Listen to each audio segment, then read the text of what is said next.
Hello, everybody. Welcome back to Rule the Roost podcast. And I can say it's a privilege and a pleasure to be joined today by the Evening Standard's Dan Kilpatrick. Hello, Dan. How are you doing, mate? Hello, mate. Very well, thanks. How are you? Yeah, I'm good. It's been a while since we last spoke. And what better time than after to bask in the glory of a league double over Manchester United for the first time since the 89-90 season. Actually, 3 wins over Manchester United this season. Can you ever remember a time when Tottenham Hotspur would be capable of doing that to Manchester United? It is incredible to think, really. Like when I was growing up, when you were growing up, if you would have said Spurs would beat United 3 times in a season, but it would still be a really disappointing, kind of miserable season for Spurs, it would have been hard to believe. But that, I think, says more about current United than it does about current Spurs. I mean, they are just an absolute shambles, and it really feels like they're in a kind of death spiral. I think we're going to get onto this because I've seen the running order, but everything they touch just turns to shit, doesn't it? And Amram being the latest example of that. Just horrible. Like you say, you could imagine maybe United having a few, wilderness years, perhaps similar to what Arsenal have had before they've seemingly come back. But to get this bad, to get so bad where you think, if a few things continue to go kind of catastrophically for them this season, they could be in with a shout of relegation. I don't think they will be. I just think those teams below them are just too bad.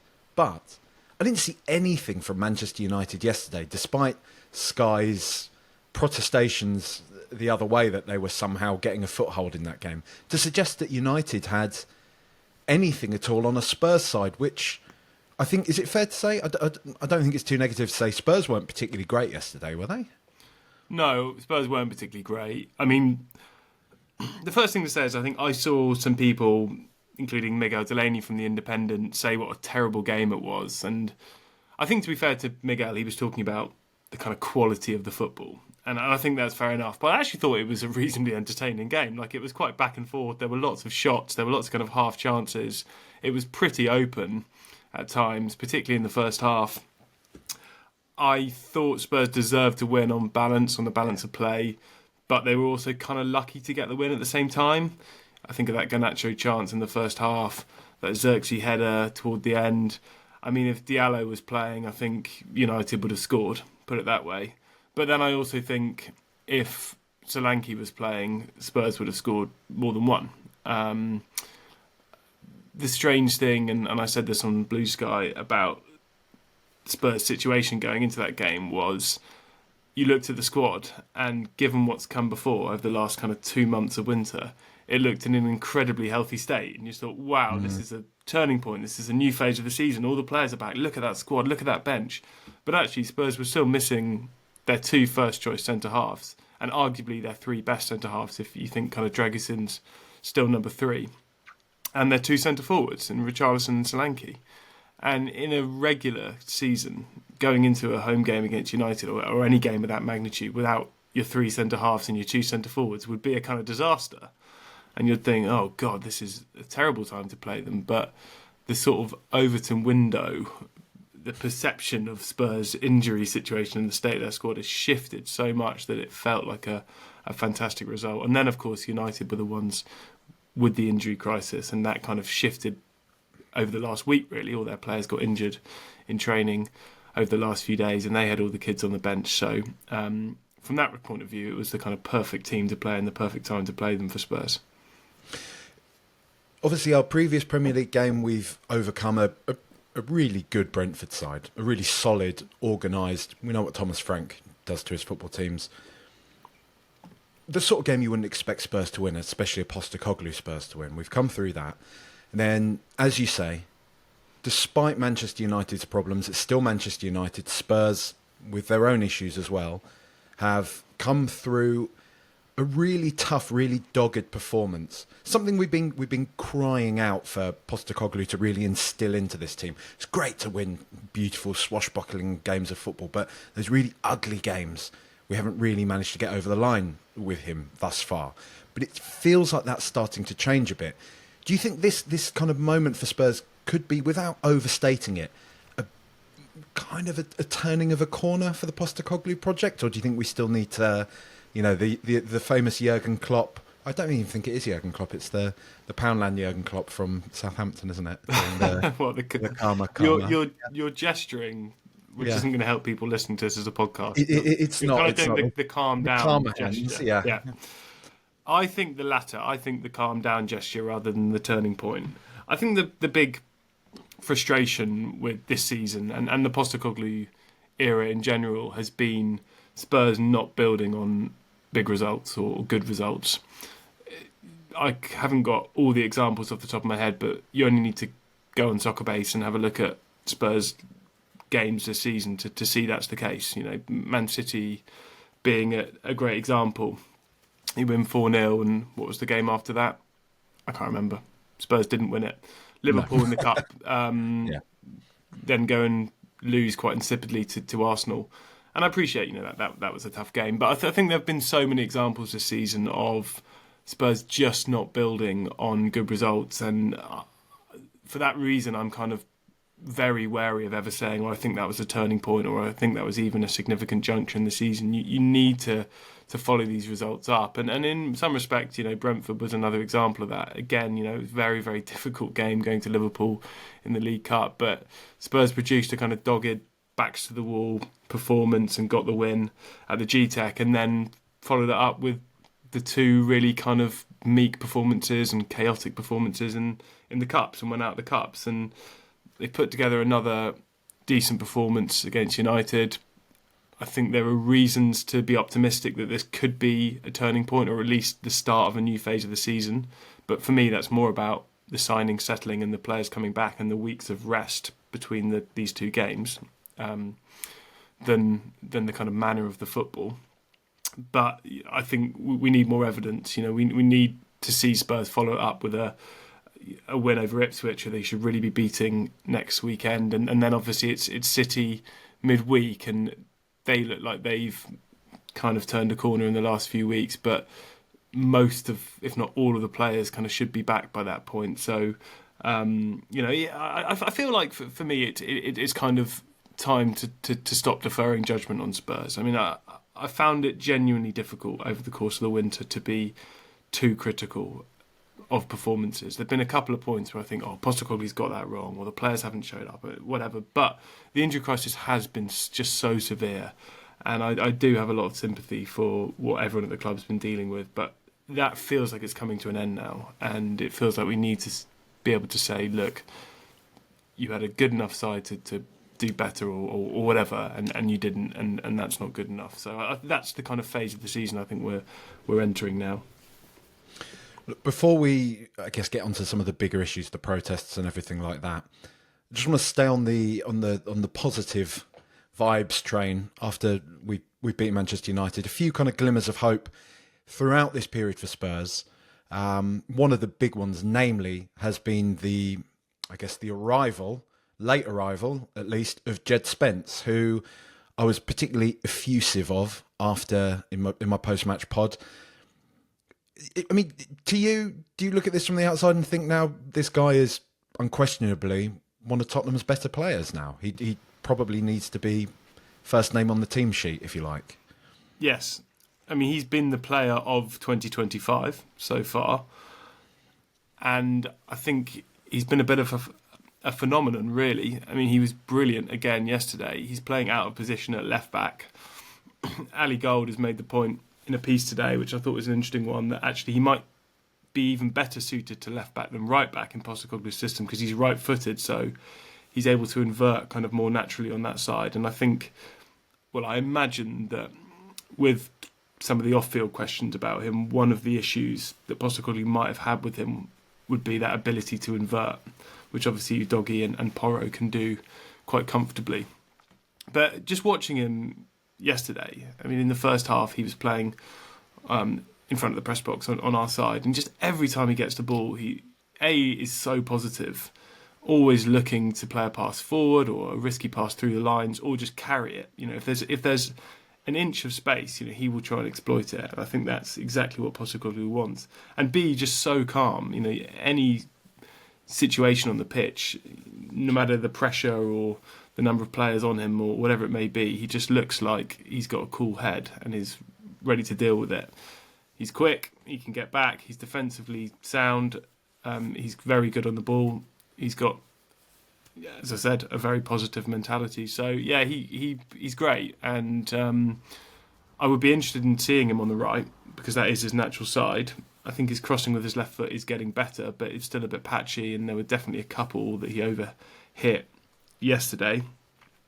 I think Porro is also in need of some time out, some proper time out, maybe a couple of games on the bench. So I would like to see Spencer and Udogie as the fullbacks in the next few weeks.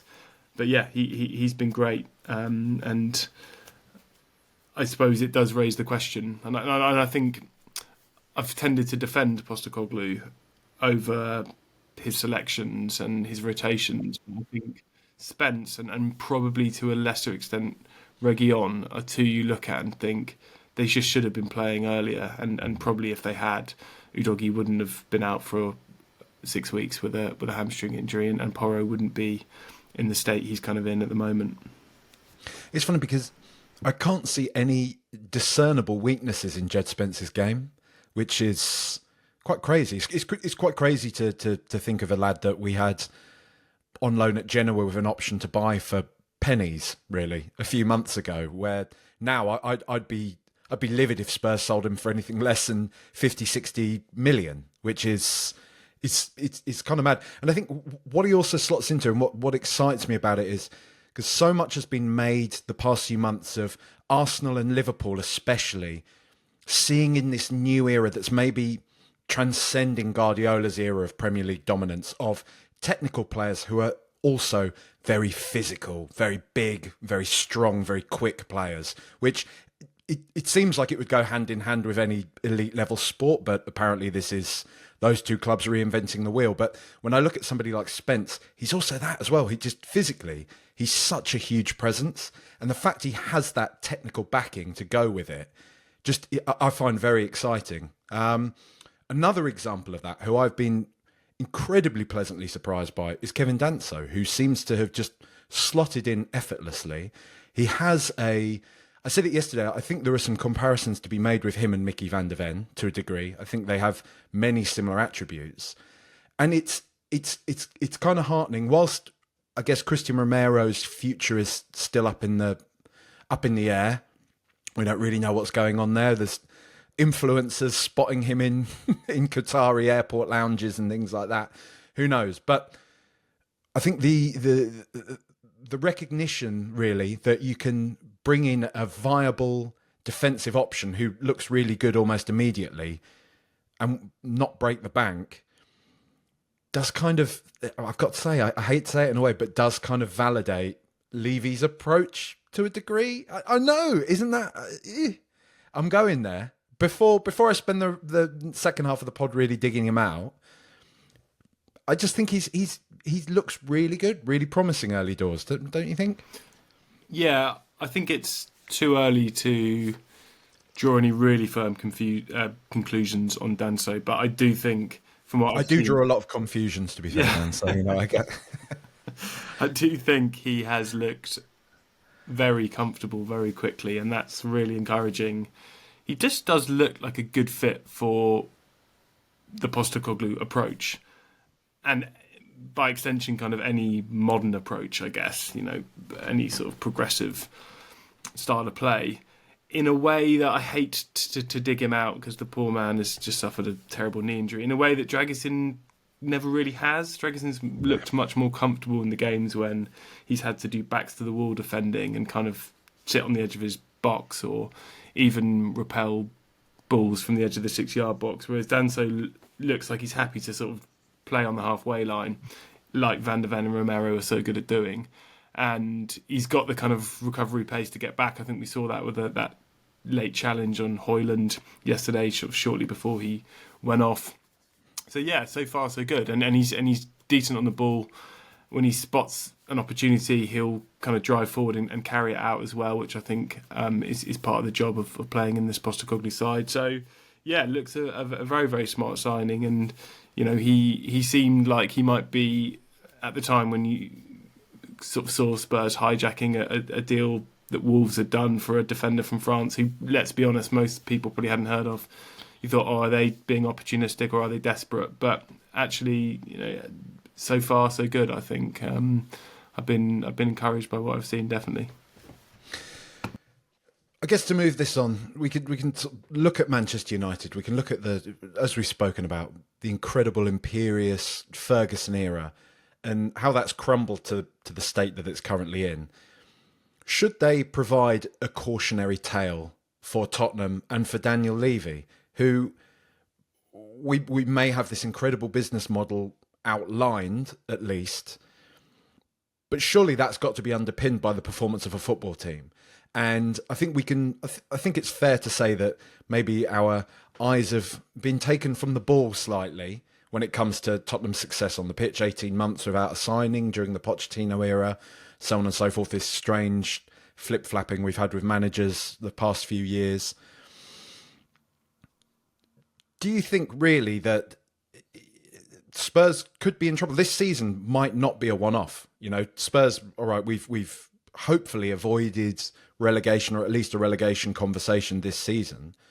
But there's nothing to say that we can't have another terrible year next year, right?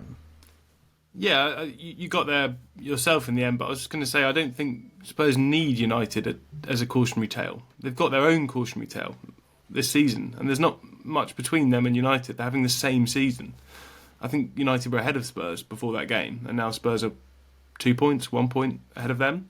So they're having the same season. I mean, to the extent that both their seasons come down to the Europa League, and they could get the same 4 teams, I believe, in the last 16, because they finished, I think, 3rd and 4th or 4th and 5th. So they are in exactly the same place, Spurs and United. So there's no looking at United and saying that's how bad it could get, because it's already that bad for Spurs. But yeah, I mean, I wrote a column last week saying that the Premier League kind of has undoubtedly changed, and the Big Six era is dead.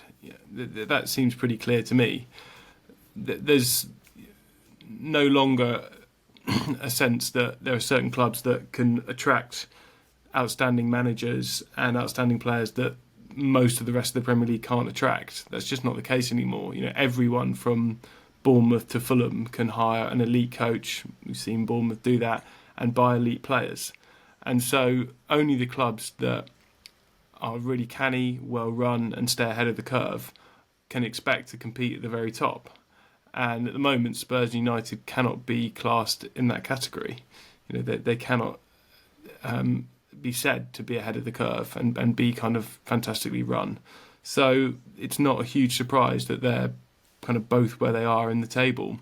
And it's equally not a big surprise that these brilliantly run, ambitious middle-class clubs like Bournemouth, Brighton, Forest seem like a bit of an outlier to me actually in that category, because they're not brilliantly run, but certainly Bournemouth and Brighton, and to a lesser extent kind of Fulham, they're enjoying success because they're very well coached and they have the resources, thanks to huge broadcast revenues and a levelling of the playing field due to PSR, to buy great players in the same way that kind of Spurs and United can buy great players, maybe slightly more high profile players, maybe slightly better players, but there's not a huge amount in it anymore. So yeah, we're entering a period, I think, where clubs like Spurs and United can't feel assured of returning to that top 6 bracket, that kind of top table bracket, unless they really up their game, show a lot of ambition and kind of get their house in order. And I think in that respect, there are a lot of kind of parallels between the two, in the kind of sort of chaotic way they both lurched from different projects. It does feel like in Spurs' case, I mean, I know we'll come on to Levy shortly, but it does feel like they are getting their house in order after the sort of disastrous win now era. There's clearly a strategy in place, progressive football, young players, all the rest of it. But we've got to just kind of wait and see if the club and Levy are kind of prepared to see that through in a way that they haven't been prepared to see previous projects through. I mean, do you work around the club at least? Do you have much of an indication from the noises you hear that there is still the intent to stick with Postecoglou, because we are starting to see more of these leaks now that, you know, we're after Areola from Bournemouth, that maybe Pochettino's creeping back into the frame, that, you know, the lad that Dortmund biffed off a few months ago is in the frame somehow. But I mean, what do you hear? What do you think? Well, look, the noises from the club throughout this kind of awful winter have been that Postecoglou is safe, he's got the full support of the board, and that they understand the injury crisis is the biggest reason for results. And that's been borne out in the fact that he's still in the job, frankly. I think it is fair to say that the landscape for managers has not been great. It's not as if there's been an obvious alternative out there, and maybe the situation would be different if there had been, you know, several free agents on the market who, you know, could play progressive football and wanted the job. You know, that's a counterfactual we just don't know. So Postecoglou is obviously safe for now. I think he's probably safe until the end of the season, to be honest, because again, there's just no one Spurs could get mid-season, and I've kind of been saying that all along. But I think, you know, he has an opportunity in the form of the Europa League to still make this not just a good season, but kind of an historic season, and maybe even a transformative season. You know, that competition is there to be won. I've always said English clubs that take it seriously tend to do well. Spurs haven't tended to take it seriously in previous years, but this year they have to take it seriously, so they will. So he still has an opportunity there, and it would be very hard to imagine anything other than, you know, him continuing his project if Spurs can win that competition. So I think everything to play for, but it's obviously been a really rough winter, and as I said earlier, I think the kind of time for sort of deferring judgment on Postecoglou and the team is coming to an end now. And even in the league, where it does feel like there's not a huge amount to play for, I mean, maybe kind of 8th and a Conference League place is still just about in play, but that's going to be a big ask even to get there. So nonetheless, I think, you know, even with the league kind of off the table, it feels like results and performances sort of have to pick up from here, because there's no longer that explanation of the squad being in the state it was. How do you find him, Postecoglou, Dan? Because there are times, like, you know, he can be quite prickly, and it was brought up to him in a press conference the other day that he's been a bit grumpy, and he was like, "Look, you know, leave me alone. You're all kind of out for me. Of course, I'm going to be a bit grumpy." And I do sometimes from the outside, I will have that reflex when I see one of his press conferences or one of his interviews and think, "Come on, mate! Like, you can't be this thin-skinned. Like, you're a Premier League manager. Of course, you're going to face scrutiny." But then when I expand my thinking on that, I do tend to think, well, on a human level, the knives are out for him, and I don't think anybody can expect, not in that kind of, you know, tinfoil hat way, but quite how much I think the British press and public do revel in things not going well for Tottenham. And I think that probably does come as something of a surprise to him. I mean, do you think he's been unfairly treated? Do you think he could help himself a bit more? How do you find him to be? You know, he can be spiky, and he has been in press conferences that I've been in. I don't think I've ever got the full brunt of it, but I kind of understand it. Like, he's often being wheeled out kind of on a Friday morning, a few hours literally after a rough defeat in a cup competition or the Europa League or whatever. So, you know, it's not an easy job what he's having to do. I've seen people kind of say that they think his demeanour in post-match press conferences after bad results is particularly poor, you know, no eye contact, staring at the ground. But again, I kind of have sympathy in that, you know, we wheel out these managers literally minutes after the final whistle to give their reaction, and every elite manager is a bad loser. It's inherently they have to be, or they just don't get to that level of the sport. You know, you have to hate losing that much to be that driven, I think, to get where Postecoglou's got. And I find, you know, generally when he's had time to kind of settle down after a result, in the pre-match pressers. I find him very engaging, and I much prefer his kind of always sunny approach to that of Conte and Mourinho. Can you imagine what either of them would have been like if Spurs had had even half the injuries that they've had over this winter? I mean, I think when Son and Kane got injured, Mourinho pretty much came out and said, I want the season to end now, like we're fucked.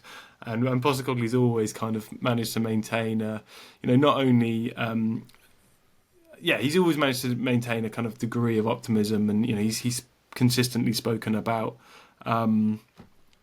coming through this period as a stronger team and things of that nature, which I think is exactly the right message. That's what kind of builds a strong culture at a club, and kind of that's obviously a huge part of his job. As to whether he's been unfairly treated, I mean, possibly. I have found it slightly strange that over the course of this winter, Spurs injury crisis hasn't kind of been referred to more by pundits and even some kind of columnists in my job. I feel like it just has been the biggest factor in form. And a separate question is, how responsible is Postecoglou for those injuries? That's a big question. And ultimately, the answer is he is responsible, because he's responsible for kind of everything. He's the manager. But I think listeners kind of get where I'm going with that. Is his football to blame? But nonetheless, the injuries are what they are, and it has been so rough for Spurs trying to play kind of every 3 days with the same sort of 10, 11 players for 2.5 months. And so I do have a lot of sympathy, and I think if it, we're about to find out, but I think, had it been another club, say United or Arsenal, who are kind of entering a similar period now in both cases, I think we're just going to hear more noise about it than we heard about Spurs. So I think that got under his skin, and he has referenced it a few times, and I think it frustrated him. He did with Amorim yesterday, I think, when they were saying, does he have sympathy for the situation Amorim finds himself in, which is, it's almost farcical, really, to pose that to him. Because as you say, we've all seen the graphics doing the rounds on Twitter, Arsenal's injury crisis, Manchester United's injury crisis, but we've still seemingly got brands, broadcasters, everybody all on the let's all laugh at Tottenham train. So I can imagine why he would be pulling his hair out at that. Let's move on to, though, because obviously the big talking point, other than the result yesterday, was the protest organised by the Change for Tottenham movement. There was an en masse parade, walk, whatever you want to call it, towards the ground yesterday before the game. I think there was a sit-in afterwards, which I've seen less reported on and less spoken about. I'm assuming there were just maybe issues with that, as I think people always anticipated there might be. But still, thousands of people marching towards the ground, making their voices heard, if you like. Were you surprised, number one, by the size of the protest yesterday? I don't know if I was surprised. I don't know what I expected. I obviously made a effort to be there. I wanted to be there, and I kind of planned to get there early and see what it was all about. When I arrived, first of all, I'm so bad at judging crowd numbers. Like, I just can't do it. So when I arrived and people were kind of congregating down the high street, I thought there must be sort of several hundred here. But actually, when the march started, it became clear that there were at least 2,000, I would have thought, if not more. And I think a clever thing the organisers did is kind of hold it in that way, because they ended up naturally kind of picking up a lot of fans who were walking along the high road from Seven Sisters to the ground, as thousands of fans do on a match day. They walk, or they get on the bus and hop off when the road closes. So they would have picked up a lot of fans who either had forgotten about the protest and were kind of dimly aware of it, or weren't aware of it at all, but kind of shared the sentiment. So there was certainly a couple of thousand, if not more. That makes it the most consequential protest against the ownership, I think, ever at Tottenham, and that is something. There have been previous protests against Levy. There have been previous protests this season, but they haven't been anywhere near as substantial as that one. There have obviously been other protests in the past that were kind of had a slightly different motive. I mean, the Super League ones, for example. But That was obviously Stratford as well as probably, yeah, but they were against kind of specific actions rather than the board and Levy in general. So this was, yeah, the most significant protest of its nature, and I think, yeah, that means something. I mean, like you said, there's been these pockets of Levy-ENIC discontent for many years now. I mean, what's your gut? Why do you think it's boiled over to this point right now in particular? Do you think it's just because Spurs are having a bad season? Yeah, I think a huge part of it is the way the season's gone, and the kind of feeling that they're trapped in a kind of familiar cycle, and then it comes back to the ownership ultimately. I think, Postecoglou said, and I don't think it's any secret, that, let's imagine that the injury crisis hadn't happened and that Spurs had carried on punching around 5th or 6th in the table, which is where they were, I think, after the 4-0 win over City in late November, before before the worst of it hit. I think, had that happened, I don't think there would be the same level of discontent. There would be kind of hardcore Levy outers, and there would be probably a degree of simmering frustration, particularly if Spurs had gone out of the cups. But I think it's kind of come to a boiling point for many fans because of, obviously the cup exits last week exacerbated things, but because of the fact that the team has kind of slid to 14th, and really I think that there's probably been a sense among some fans, and certainly I feel this, that this kind of season probably could have happened sooner, were it not for basically Kane and peak Son. I mean, they were the only things stopping this from happening over the last kind of 5 years probably. And now Kane's gone and Son's kind of not been at the same level, and suddenly Spurs are fallible, and they've had this injury crisis, and they kind of slid down the table. So yeah, I think results are a big part of it. I mean, another thing I think the organisers kind of have done well is, I don't think they need a kind of one coherent, clear message or even action plan. They're not a political party. I've seen some people saying, "Oh, but they're contradicting themselves." Blah blah blah. I think what they're doing is they're providing a vehicle for people to kind of vent their frustrations at Levy and the board, and people will have different frustrations. They will, and something they will have different desires and motives. Some people will want Levy to go. They want ENIC to sell. They'll have had enough, and some people will want him and want Levy to change and run the club differently. They'll like. Some people will like the commercial aspects, the NFL and the Beyonce and all the rest of it, and some people won't, and that's fine. Yeah. But I think I guess what it comes down to, and I can't speak for the fan base, is a prevailing feeling that A, promises kind of haven't been kept, and that B, that for all the good the owners have done, they're kind of now holding back the club, or that they're the reason that there's been one trophy in 24 years. So I think that those are two kind of broad frustrations, and within them there'll be lots of kind of specific frustrations. So I think there is a kind of broad range of feeling, isn't there? I just think with this there's that very clear Occam's razor type proposition to this, where Spurs are very keen to boast about the matchday revenue, how fantastically the club is performing as a business. Yet when it comes to seeing us speculate in perhaps a ambitious or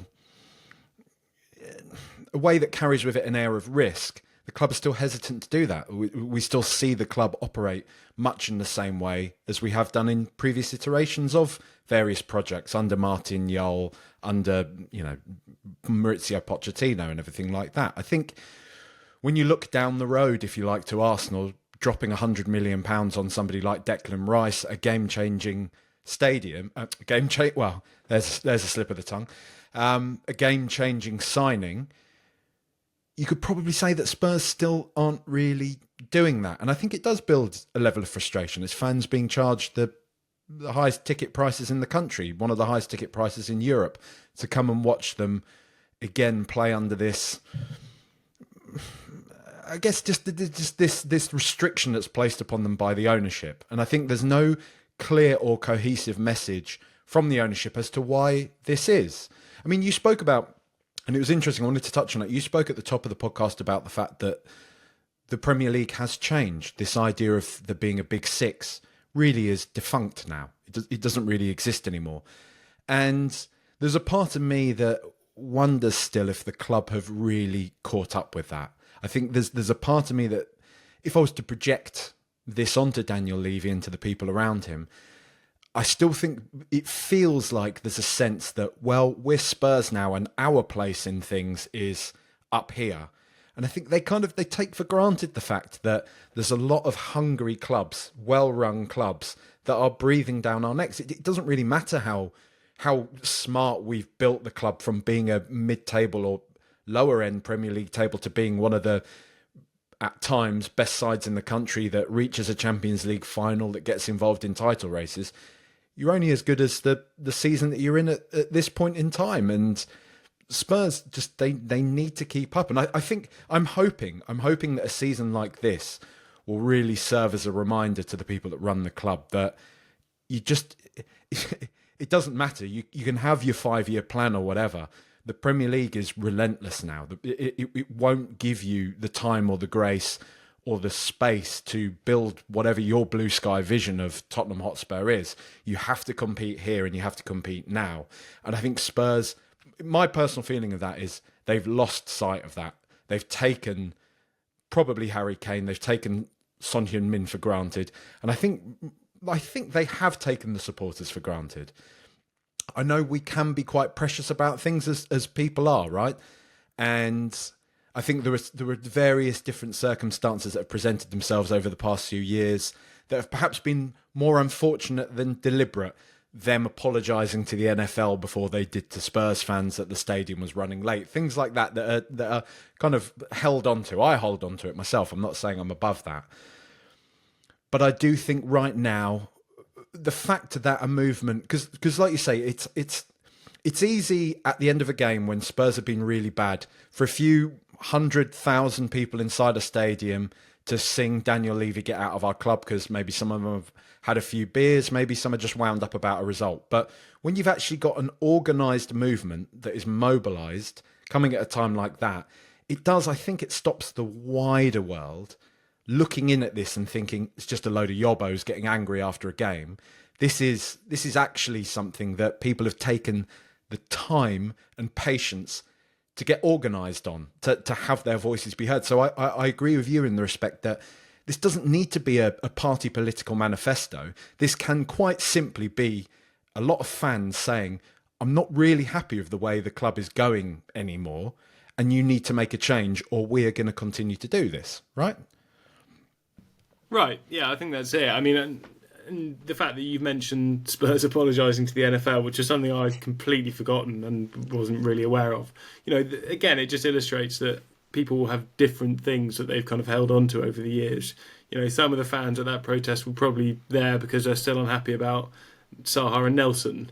Some of the fans were probably there because they feel the Pochettino era was such a missed opportunity. Some of the fans were probably there because Spurs went out of 2 domestic cups last week in pretty meek fashion. There are obviously different frustrations that will have built up over nearly a quarter of a century of ENIC, and I think God, that's mad when you put it in those terms. Yeah, I mean, and people will have different reasons, and I think what Change for Tottenham are doing, and I think they are doing it well, is kind of saying, we do not necessarily have all the answers here, or we don't know quite what we're asking for even, but here is a vehicle for fans to kind of express those frustrations, and we'll kind of provide it. And I think I kind of have sympathy for the Supporters Trust, for example, because I think they're stuck between a rock and a hard place. They have to kind of work with the club, so they can't be organising this kind of thing, because they've got to do casework for supporters on ticket problems and liaise with the club on safety at away European games and that kind of thing, and therefore it's very hard for them to say, and actually we're going to organise a protest against you. So in lieu of that, if fans feel this way, there needs to be something else, and I guess that's kind of what this is at the moment. I think just to pick you up on their running of the club, I think I imagine what Daniel Levy might be saying at the moment is, I've been spending the money. I've upheld my side of the bargain. Spurs have the third highest net spend in the Premier League over the last 5 years. I'm doing what I said I would. But I think the statistic that is damning, and the one thing that Spurs can't get away from is the wages to turnover number that came out recently, that they're lowest in the Premier League and one of the lowest leading clubs in Europe at 46%. And that just screams caution. It just says we are trying to run this, we are running this with extreme caution on an extreme budget and not spending nearly as much as we could spend on attracting the best players. And I don't see how the club explains that away.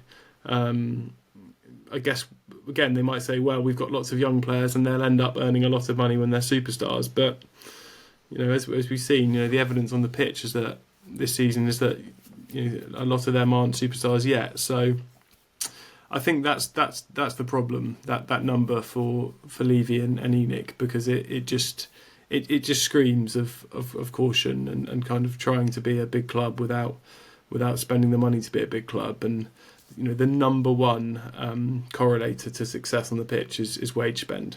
It's not transfer spend. It's how much you pay your players, because the best players take the best wages, as in kind of any profession. I mean, look, you've reported on Spurs for a long time now, Dan. You've spoken about Daniel Levy on numerous occasions. What's your general read on the situation? Because we hear that he's very upset about this. He's very upset about the protests.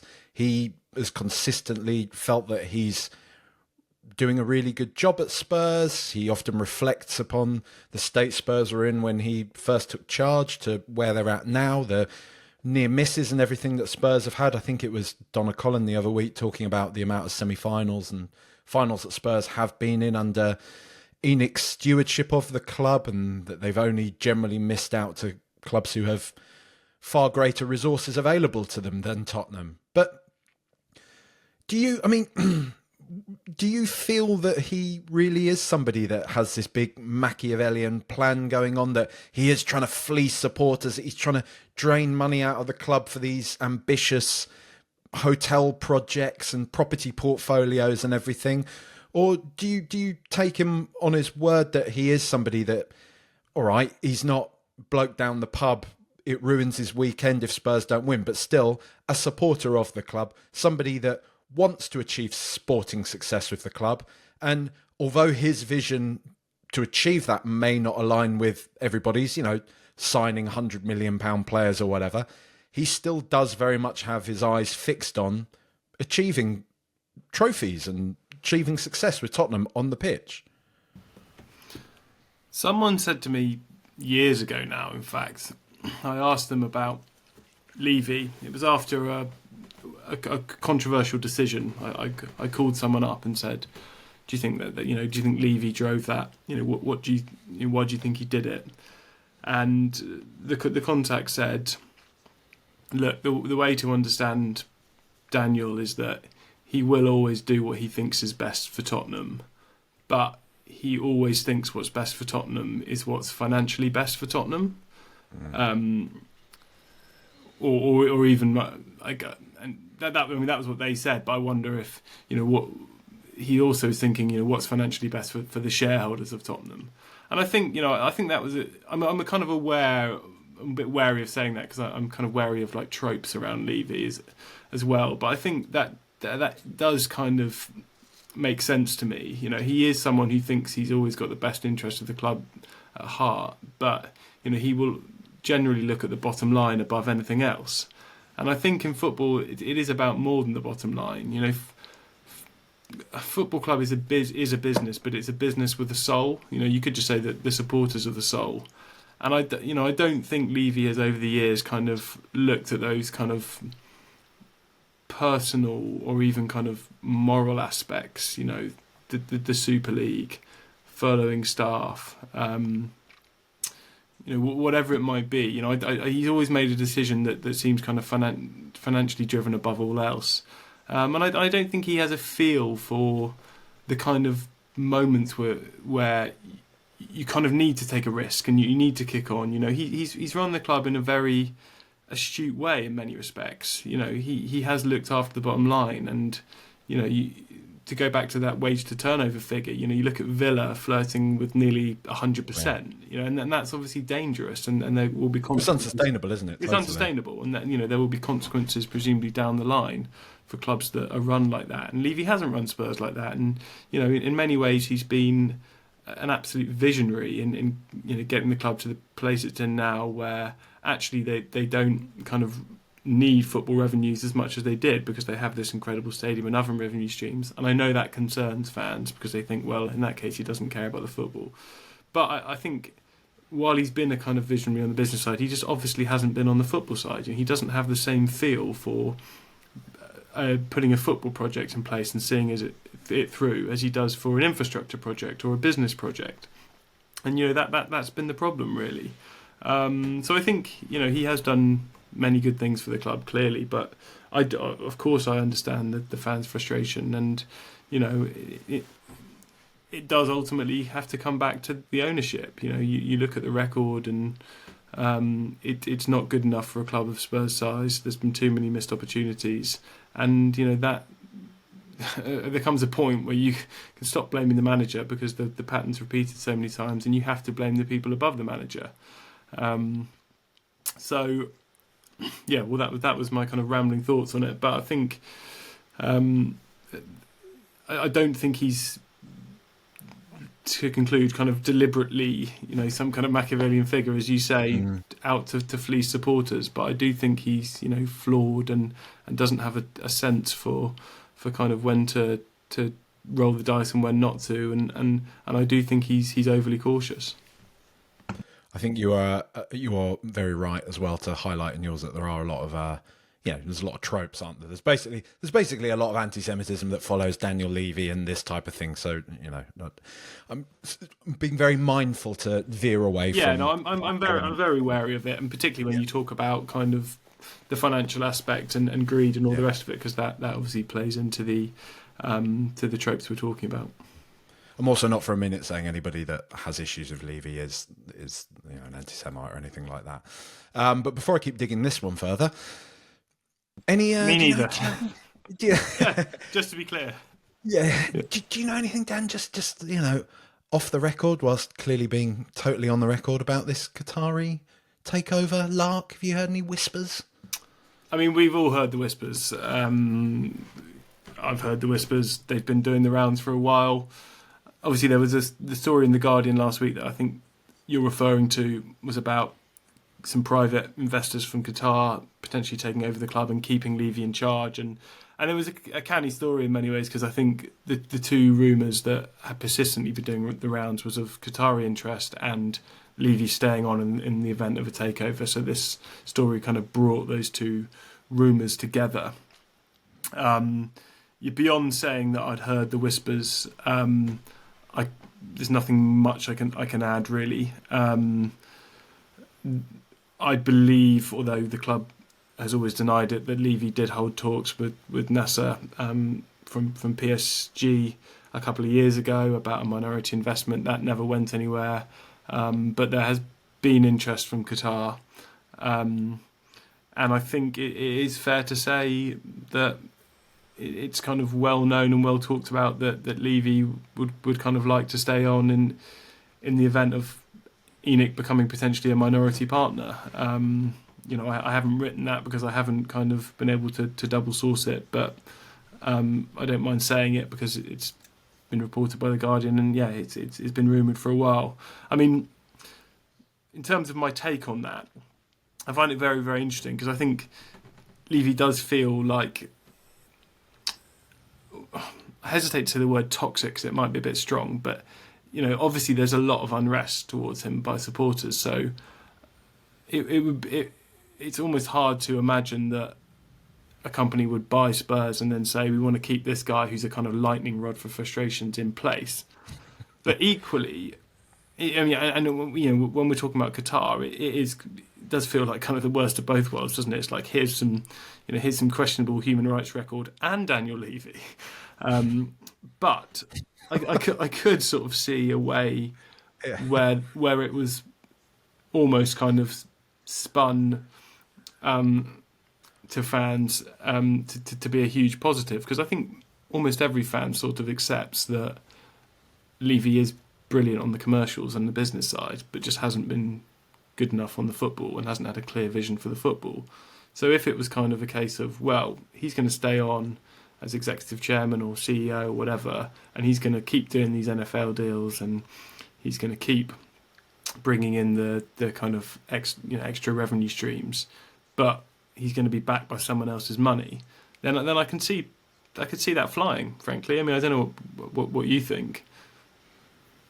I mean, I just, like you say, it's not, toxicity is a strong term, isn't it? But it just feels like Spurs maybe do just need something of a complete change now, because we've gone through so many cycles that seemingly repeat to slightly varying degrees, but the theme is often the same. Spurs build up, we get to a good point, and then it falls by the wayside again. We don't act at those crucial points of a cycle when we're essentially on the uptrend. We never seem to act there, and it's always a reaction to Spurs getting bad again.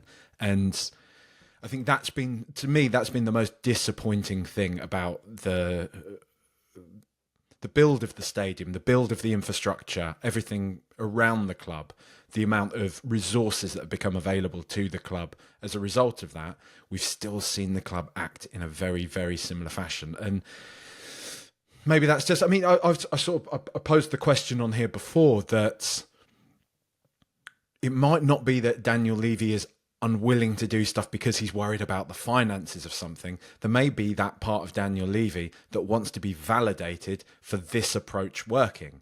The fact that he has had this kind of, the Levynomics, as people have called it, that approach to football. Maybe there's that part of him that wants to hold on and say, see, I told you I could do it this way.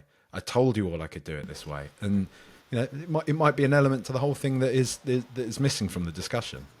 Well, I think one of the big points in Levy's favour is, imagine for a minute that the Premier League had been run with even like a modicum of the due diligence that it should have been run with over the last 2.5 decades. And so imagine that shady oligarchs and oil states were not allowed to buy our football clubs, which I firmly believe they should not be.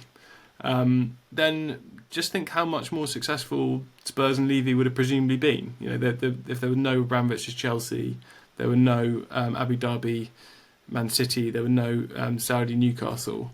They would have been way more successful. They'd have had way more top four finishes, and let's face it, probably have won a cup or even the Premier League. And I think don't do it, Dan. Don't do it to me. Don't open up that multiverse. The table suggests that. So it's finished second behind Abramovich's Chelsea. So, I'm not saying that that excuses Levy of missing his moments, but I do think there's another world where those deals were not allowed, and everyone was looking at Levy saying, you know what, he bought a club in the doldrums from Alan Sugar and has built it up to be a kind of one of the most successful, more financially in Europe, and he's won a few pots along the way. He's not been perfect, but there would be lots of clubs in that instance. A lot of the middle class, I think West Ham, Newcastle, Villa, who would be looking at Levy and thinking, God, I wish he'd bought us in 2001. So I do have sympathy for him on that front. Since we're talking about his way of running the club, because I think his way of running the club would look a hell of a lot better if there weren't clubs like City who are just basically breaking the rules. Well, allegedly breaking the rules. And clubs like Chelsea who kind of changed the rules by coming in with basically an unlimited pool of wealth. People forget about them, don't they? Chelsea have managed to. They completely changed. They completely changed the landscape of the Premier League. They changed everything, and again, it's a huge counterfactual, but we just don't know, what the trajectory for Levy's Spurs would have looked like if City hadn't come along, if Chelsea hadn't come along, and then City hadn't come along not too long after that. They've completely shaped the modern Premier League, And I don't think really they were deals that should have been allowed to happen. Daniel, just in closing, because I'm conscious of taking any more of your time, how do you think this, it's a great start for the protest movement, everything like that? I'm not trying to pour any cold water on it or anything, but how do you think this looks in a year's time? How do you think these protests look if, say, Spurs do go on an uptick, we do go on towards the end of the season, finish 10th and go deep into the Europa League, dare I say, maybe even win it? Like, do you think that the strength of feeling continues? It's really hard to say. I mean, I do think, as I said already, that a lot of the frustration at the moment is result driven. And if Spurs really pick up and Postecoglou believes they can go on a streak in the Premier League and believes they can win the Europa League, if those two things were to happen, or as you said, even if Spurs were to go really deep in the Europa League, then I think naturally some of the sort of angst would settle down a bit.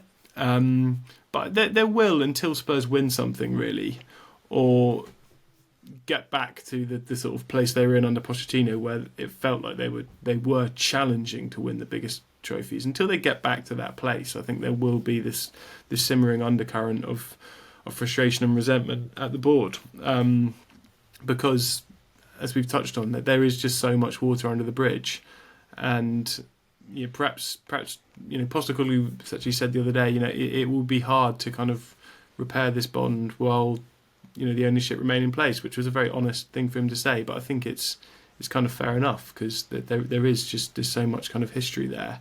So I don't know what it will look like in a year. Obviously I like to always be optimistic about Spurs and about football in general. So I like to think that Spurs kind of have another positive summer transfer window. This host of brilliant young players they've got continue to mature, and they're in a much, much better place next season, whether that's with Postecoglou or someone else. And I think if that's the case and this kind of project starts to bear fruit, then naturally supporters will be in a better place too. But history suggests it's not always kind of plain sailing with Tottenham, so we'll have to wait and see. Daniel, thank you very much for your time today, mate. Obviously I don't need to tell anybody, but if you want to read more from Daniel, the Evening Standard, if you want to hear more from Daniel, the Tottenham Way podcast, have you got anything, any juicy pieces in the offing, Dan, in the next few days? Not really. I mean, I'm kind of trying to enjoy the fact that Spurs aren't the crisis club in London and in the Premier League in general this week, and hopefully have a slightly quieter week. Obviously it's Ipswich away on Saturday in a kind of low-key 3:00 kickoff, so I'm hoping by extension for a kind of low-key week. But yeah, you follow me on Blue Sky. I'm Dan KP on Blue Sky. I don't do Twitter anymore, and you'll find all my work there. Cheers, Dan. Thank you.